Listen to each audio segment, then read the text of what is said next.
So to transform type speed, first rotate the rear, and come under here, flip out this piece, and no arms on this thing? No.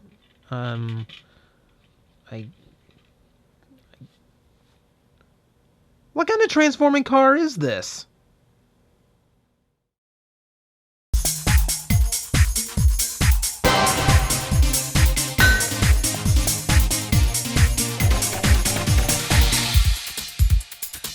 It's October, which for tokusatsu fans means a new Kamen Rider with a new series of gimmicky collectibles and flashy belts. This year it's Kamen Rider Drive, and his belt, the appropriately named Drive Driver, being modeled once again by the ever-reliable Ride Bucket. There's $20 that says, "This is the year I resist collecting noisemakers habitually." Ride Bucket's already prepping its schedule for lots of Drive videos. Right off the bat, the car motif is very strong, with the centerpiece designed after a sports car's instrument panel, right down to the chrome trim. The sides are stickered to get the look right, and there's some subtle molding in the center display, though the lights are going to provide most of the look here. The whole thing is cast in metallic gray plastic, with much of it painted over in silver. The two metallic colors are so similar that unless the light hits them just right, it can be hard to tell what's painted and what's not. For some much needed color, there's some gold thrown in with some unique molding, as well as a hit of red here and there. Other details include a chrome logo below the display, and some black painted mesh detail, one of which is hiding the toy's speaker.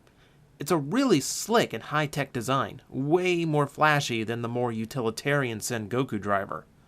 The belt strap is red this year, with a clip-in designed like a seatbelt. No surprise there. What is surprising is the stitching pattern molded into the belt. Now that is clever. The other side's not as interesting, but it is using a new style of clip-in to detach from the belt, probably to hide the buttons that usually stick out of this piece. To secure the two together, big red belt clip with Drive's logo, which I still don't know why it's an R. The belt is not alone this year though. Throwing back to O's, we have a two-piece henshin device. This is the shift brace, modeled after a gear shifter. It's a simple device, some molded metallic gray, some black, and a lot of silver paint. The strap's unique in two ways. One, it's diagonal to the brace to angle it more naturally to use. And two, it fastens like a belt buckle, which I haven't seen on a Rider toy before. Obviously, this is where this year's gimmick toy comes into play, and this year, it's shift cars. These Hot Wheels-esque collectibles are actually a bit larger than your standard toy car, which I didn't expect. The red car is Type Speed, the main henshin car. It's cast in shiny metallic red and painted up with white and gold. Naturally, it's based on Drive's car, Tridoron, and it's very standard for a toy car. Not standard is the Max Flare car, cast in translucent orange, with translucent blue wheels no less. The whole car is molded to look like a fireball, with swirls in the mold like lashing flames. There's some metallic red for detail, which is easy to see on the windshield, not so much on the hood, where it's hard to make out the car's logo. I do like how the inside of the parts are molded too, and you can make out the engine block inside. That's some great attention to detail. So that's everything in the box. Let's see how it works. First off, have 3 AA's ready to power the belt, which is a first for me. I had the usual AAA's ready. Luckily, batteries are included with the shift brace, just to make sure it's turned on as well. In fact, that's how we'll start. Let's turn the belt on. Start your engine!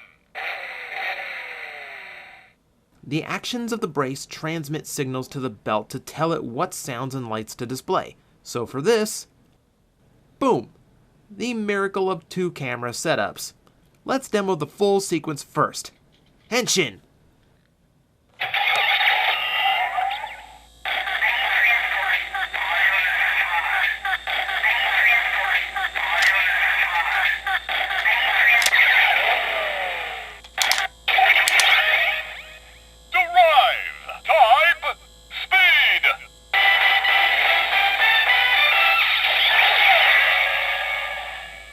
Here's what's going on. The ignition switch turns on the spinning LED board.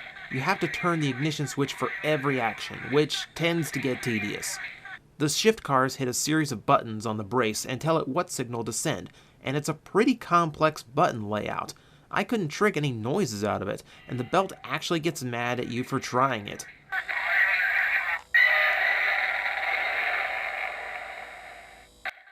The car also has a pretty heavy ratchet joint in it when using the lever, and the loud clicks from it aren't appreciated, and not sure if they're really needed. For the belt itself, I like the voice. It's a good, powerful sound. The music's alright, it's kinda plain sounding, though that might just be me. The biggest thing here is the LED display. The advantage to spinning LEDs is the ability to create simple animations and change display images. The downside is they have to be red, which makes me realize how much I liked color-changing LEDs in previous toys. And past rider belts with spinning lights tend to be the ones that wear down easiest. Also, could you hear the buzzing this thing makes? The whole time it's on, there's a background buzz to the sound effects due to the spin motor, which gets distracting. Not to mention it shakes like a rumble pack when you wear it. Let's see what else it does. There's a secondary effect used for attacks in the show when you hit the lever again.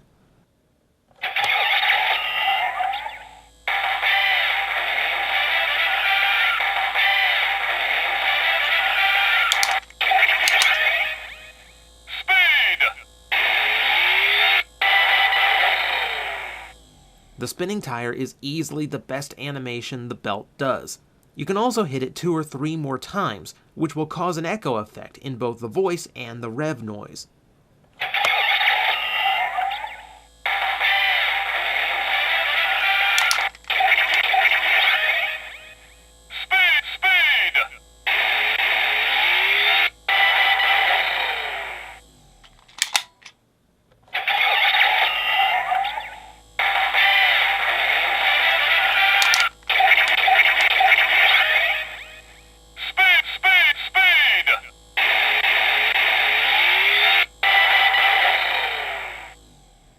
What's interesting about this is it mirrors your own pace. The slower you go, the longer the echo delay is. You can even offset the timing.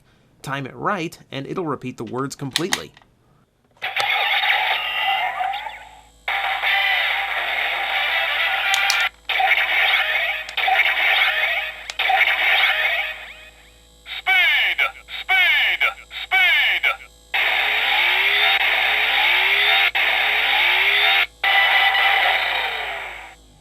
Let's go for the finishing blow.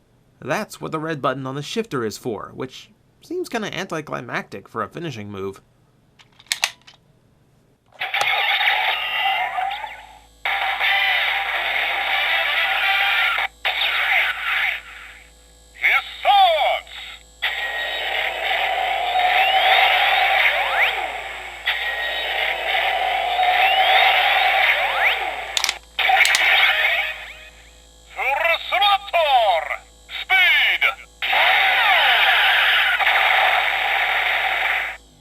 I do like the animation for the effect with the speed gauge filling up, and naturally it ends with a tire screeching explosion sound.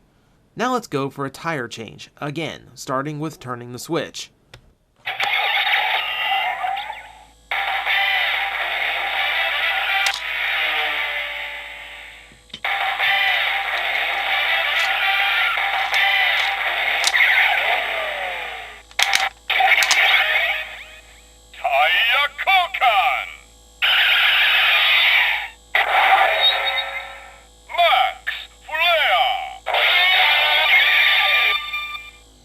Gotta admit, Bandai knows how to make fire-based music.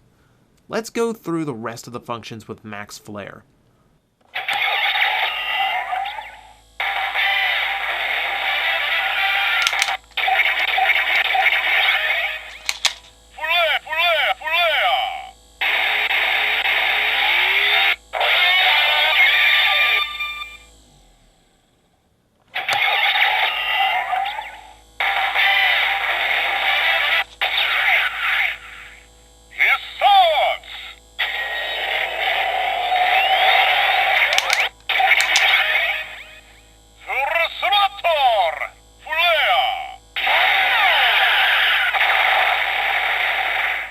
It follows the same pattern as type speed, but doesn't change any of the significant noises. That's not new. The Forze belt had the same finisher for everything too, just changed the names it said. I kinda prefer the O's and Wizard approach, with elemental sound effects instead of voice clips changing, and those had the advantage of color changing to further the effect as well. I don't feel like that finisher had anything to do with fire, or was even different than speed. The belt shows its personality in other, more literal ways. First, it actually has a noise for canceling transformation.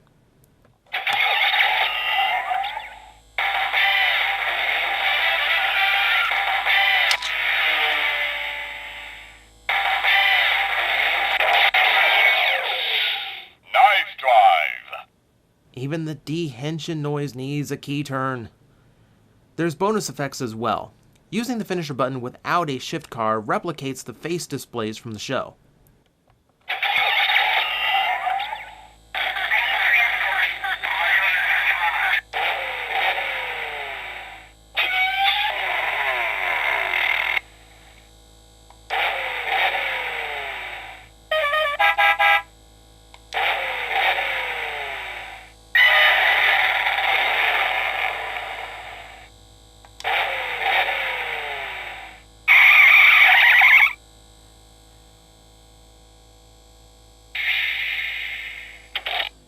I really wish this was fleshed out more with the voice clips or some other faces, cause it's what adds the most character to the belt.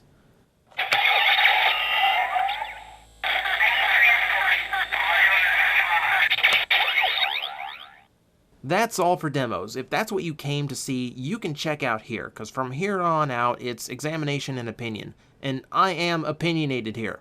Personally, I'm not a toy car guy. I was never into Hot Wheels or the like. You know me, I prefer cars that turn into robots. Here, I can't get past how much this feels like a toy.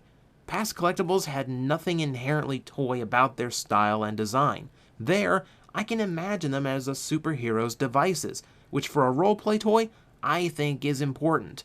Drive feels like playing with a Hot Wheels version of Skylanders, and while the screen-changing gimmick has great potential, it also has limitations and drawbacks that take me out of the experience. The single color and buzzing motor in particular. Shift cars ultimately don't add a whole lot of play value. One noise, one image, one voice clip per car. No real change to what the belt's doing, and typically for me, gimmicks like spell rings and rider medals that did similar were the ones I got tired of. It doesn't help that for such an expensive toy, only 2 shift cars are included. I even got an extra pack of cars just to make sure it wasn't a lack of them keeping me from getting into this. And even with more to swap around, it's just not doing anything for me. I feel like the car's effects are being pasted in, rather than changing how the belt behaves. The shift lever gimmick feels alright, heavy clacking aside, and it's neat to see the 2 devices working together, though it can miss in action from time to time. And as said before, it gets tiring turning the ignition every time you want to do anything. It slows down what already feels like a slow-paced belt. Kind of ironic given the theme. I fully admit, I might be biased on this one. For you, it's really going to hinge on how much you like the display screen and the toy cars. If you're a fan of both, this will probably go well for you, and not so well for your wallet. It honestly isn't going well for me. It's neat, but I'm not into it. This is one time where I'll advise you to look into other reviews. I'm trying to be honest, but I know I'm sounding harsh on the toy right now. But if you're still watching this far, you watch to get my opinions. And right now, my opinion is Drive might not be for me.